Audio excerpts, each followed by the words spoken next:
আমাদের আজকে মাদক মুক্ত সমাজ গড়াটা একটা বিরাট চ্যালেঞ্জ আমাদের জন্য। কারণ আমাদের ছেলে মেয়েরা আজকে খেলার মাঠ কমে গেছে, তারা খেলাধুলা করতে পারে না, বিভিন্ন সাংস্কৃতিক অনুষ্ঠান, বিভিন্ন ক্রীড়া অনুষ্ঠানে তারা যোগদান করে না, তারা সারাদিন টেলিফোন। যে সংগঠন মানুষকে খেলাধুলা করার জন্য উদ্বুদ্ধ করে এবং জাতীয় পর্যায়ে শান্তি শৃঙ্খলা রক্ষার জন্য যে সংগঠনটি কাজ করে, আমরা সেই দল করি। আমাদের নেত্রী বেগম খালেদা জিয়া মানুষের গণতন্ত্র ফিরিয়ে দেওয়ার জন্য দীর্ঘদিন লড়াই করেছেন, এরশাদের সাথে লড়াই করেছেন, ফ্যাসিস্ট আওয়ামী লীগের সাথে লড়াই করেছেন। আজকে বাংলাদেশে একটি অভ্যুত্থানের পর একটি সুন্দর সময় এসেছে।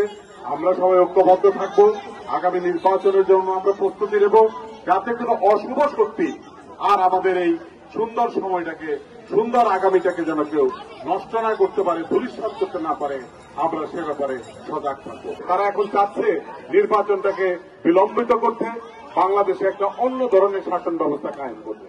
কিন্তু শহীদ রাষ্ট্রপতি জিয়াউর রহমান, দেশনেত্রী বেগম খালেদা জিয়া এবং তারেক রহমানের সৈনিকরা জীবিত থাকতে সেটা আর পারবে না। অনেক কষ্ট করে, অনেক রক্তের বিনিময়ে আমরা যে সময়টাকে অর্জন করেছি, যে গণতন্ত্রের একটা সুবাতাস এখন বাংলাদেশে হয়েছে, যে জিনিসটা আমরা শত শত নেতাকর্মীকে হারিয়ে বুকের তাজা রক্ত দিয়ে সর্বশেষ বৈষম্য বিরোধী আন্দোলনে আমাদের শত শত ছেলে মেয়ের আত্মহত্যের ভিতর দিয়ে আমাদের নেতা তারেক রহমান তাই বলেছেন, আমরা যেন সুশৃঙ্খল থাকি, আমরা যেন সভ্য থাকি, আমরা যাতে ঐক্যবদ্ধ থাকি এবং মানুষের দুঃখ কষ্ট কি আছে সেইটার পাশে থাকি এবং মানুষের জন্য কাজ করি।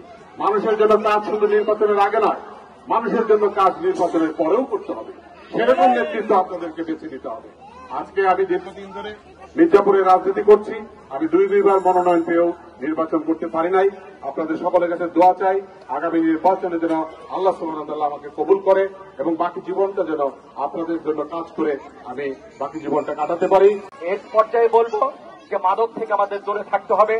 আমাদের দলের ভারপ্রাপ্ত চেয়ারম্যান দেশনায়ক জনাব তারেক রহমান, আপনাদেরকে এটুকুই আমরা অনুরোধ করবো, আহ্বান করবো তারেক জিয়ার পক্ষ থেকে, আপনারা সমাজে কোন চাঁদাবাজ, কোন সন্ত্রাসী, কোন নৈরাজ্যকারী, কোন দখলদারি কেউ কোনো খারাপ কাজ করলে আমাদের দলের পক্ষ থেকে কেউ যদি দলের নাম নিয়ে কোথাও কোন অন্যায় করতে চায়, আপনারা তার প্রতিরোধ গড়ে তুলবেন এবং আইনের হাতে তাকে সোপর্দ করবেন।